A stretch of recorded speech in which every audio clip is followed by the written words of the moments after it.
consistent person throughout 2022. And yes, I did begin a lot of things in 2021, but most of them, they either sidetrack or never meant.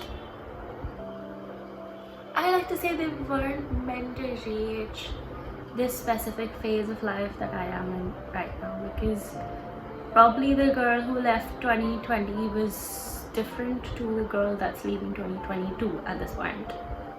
Except she was kind of more physically healthier, I'd say. Look.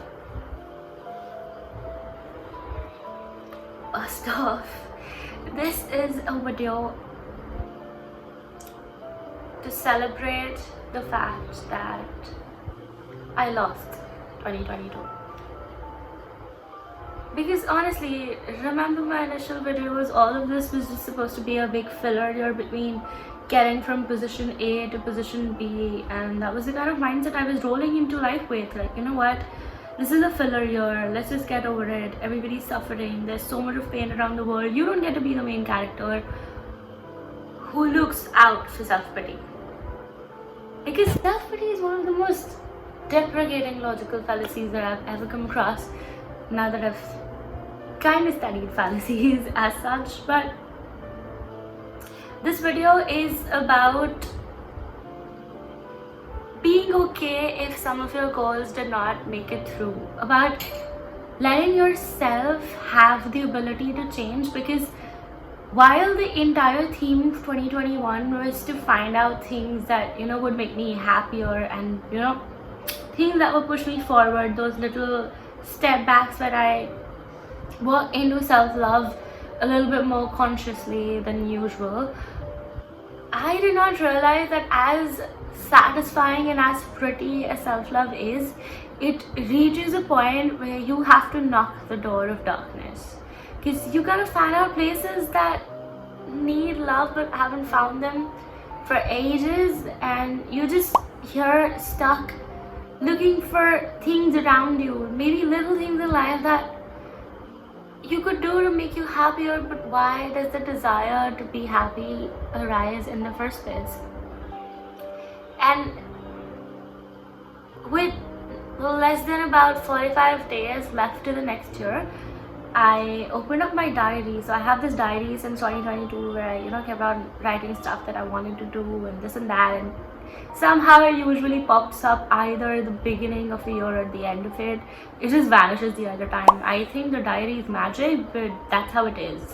It's been like that since the end of 2019, so voila for that. But notwithstanding any of that, these are the stuff that I wanted to do in the year 2022. From making Atman like a really big thing, to going back to being more active, to a lot of things. And today, as in on a day before Children's Day that I found it, I looked at my life and I was like, bro, you failed. You just had this whole bunch of things that you had to do, and you did probably half of them. 1/2 and 5 does not really look a good ratio to me anyways. But I took a step back and I look at the things that I actually did this year, including putting myself in uncomfortable places that I never thought I would, doing things that did not just make me happy but worked well on my nervous system, which includes setting boundaries in spaces I don't think I thought I was allowed to have boundaries in. And I guess I knocked that self-love door of darkness, and, you know, you find out that you're human and people around you are human, and these interactions that you've had are not just interactions wherein, you know, a data transfer thing is happening. So we're all a collection of data, of memories, of interpretations of them. But these interactions go so much more deeper to actually change the capacity of those data. Yes, healing is a bigger process here. It's more intricate. I spent a lot of time with myself this year. I did not want to work. I did not want to scattered out, even if I tried to distract myself, and I did that a lot through TV shows and romance novels and books and I don't know everything else that I could, but I pushed myself into a phase where I was so alone with myself that at points I lost the idea of where I was. And I don't know how to explain it to you, but that just felt like freedom to me, because the biggest thing that a person has is control over their time, right? You can earn your money back, you can earn your material things back, you can mend relationships most of the times if there's a lot of love and understanding, you're a generally good person. You can mend a lot of things in life, but you cannot mend time that is already gone. And when I walked into that pocket of being alone with yourself and people said it's addictive, yes, it's very addictive, because with the time that you spend with yourself, you have 100% control. You have something that you don't have any other bias, which is a chance to be authentic, a chance to ask yourself that who am I beyond these interactions that I've been having with people for so long. Do these things actually matter to me? Do I actually feel this way about a certain thing on my own without the influence of a past interaction that I might have with it? And truth and substituity, and maybe it's me studying a lot of philosophy, or it's just me wanting to go deeper and deeper every time, so I could just spend the time I have here not juxtaposing the ideas, but looking at them with a more compassionate, more loving side of things. But the dark side of wanting to love things is also to understand that it's not perfect in the first place.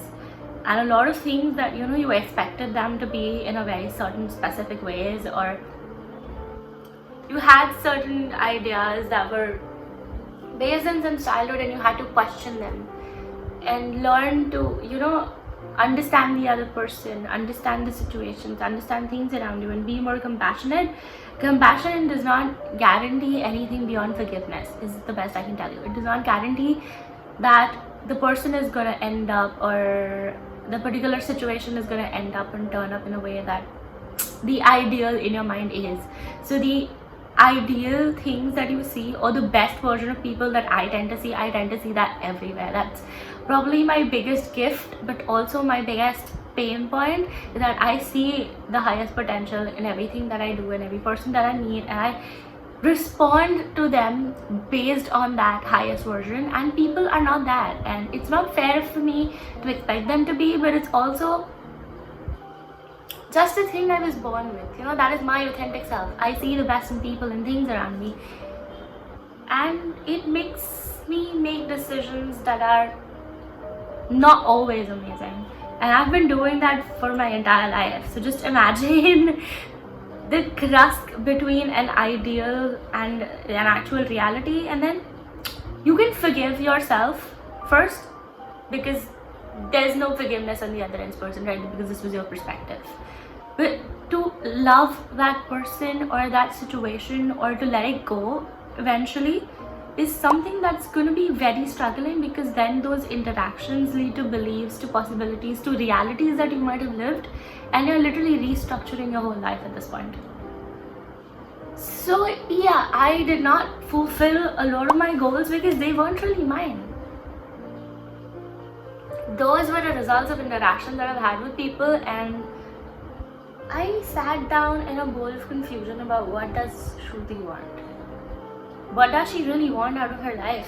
And what are the ways that she would pick and not the people around her life? Like, it could be as basic as, I'm alone with a strain, there's nobody who's looking at me, there's nobody who knows me. What is the kind of music I'd be listening to? Would I be dancing to certain beats? Would I, on a very, very boring day, turn my water bottle into an aeroplane just to make me feel better and kick a laugh out of it? I did that this morning. I'm not feeling the best. I just walked around the streets of my college surroundings, and it's pretty nice, and you can look at the clear sky, and just suddenly your water bottle is an aeroplane and you feel good. That inner child wants to be outside, and I don't let it, because maybe I don't feel safe enough for it to come out, or maybe you've just trained it too much to be inside. But I want to be more authentic. I want to be more me, irrespective of the interchanges that I'm having with people. Because I think of it as being a candle, as being an inspiration, maybe an energetic wave or whatever you want to call it. Because it's always been easier for people to talk to me and communicate and, you know, bring out stuff. And that's the kind of personality that I've had. I can anchor people in. Why can't I inspire them to be themselves more? Because honestly, a lot of times the actions we take are not actions that we initially wanted to take. Those are our insecurities and our belief systems making us do things that we presume would be easier for us. They're not right, they're easy. They're not right partially because it's not what you want to do, but also because most of these things end up being biggest regrets of our lives. So yeah, I might have failed at a lot of goals that I set, but I think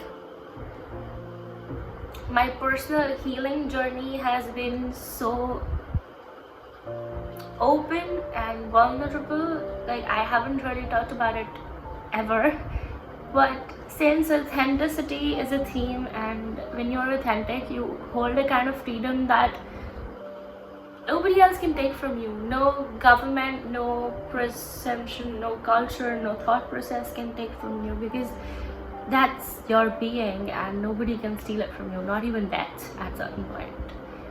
So this is kind of a me monologue podcast about how it is alright to let things go that don't belong with you. And it's probably the best thing that you will ever learn is that it's okay to change. People might not like it, but it's your choice. You have the choice to be somebody. But most of all, you have the choice to be yourself. You can change your mind. It is alright to not feel the same way about the things that maybe you were passionate about or maybe you loved after a certain point. It's okay to let the new version of you decide what stays and what goes. And it's more than okay to let toxic and things that held you back just leave at some point, because it's just baggage. Even if it's your own self, like, you're the mountain and you gotta move it. And I've been batting around the bush trying to find a way to move the mountain, but I've always had the ability to just lift it at my pinky finger and roll around and save all my little versions under it in a storm. So that's what I'm gonna do, I guess. I'm gonna lift it up on my pinky finger for the next 45 days and coming forth and see where that goes. A very weird analogy. This was more of a communicative podcast kind of video. It was more honest, it was more real, it was more, let's just get into the depths of everything that people want to talk about but they don't. So yeah, I am not the same person I was 2 years back. Heck, I'm not the same person I was 8 months back at the beginning of the year, but here I am. And honestly, I am at a more peaceful state in my life than I've ever been.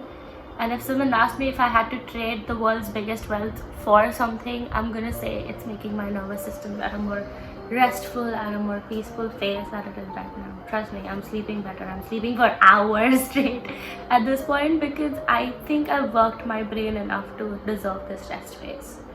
So I'm just gonna take it and then slowly start taking action towards being my own authentic version, starting with this video. So if you are someone who wants their inner child to come out and live and change the way you feel and be more real, it's alright. It's your choice. The best thing that you can do is make the choice to be yourself. It's not gonna be easy, but it's definitely going to be so much easier on yourself. Namaste. Thank you very much. If you want me to continue doing these videos, please engage. So I know that this resonated at some point and I can dwell deeper into personal healing journeys. Thank you so much. Lots of love to all of you. And I really hope you find moments to be yourself.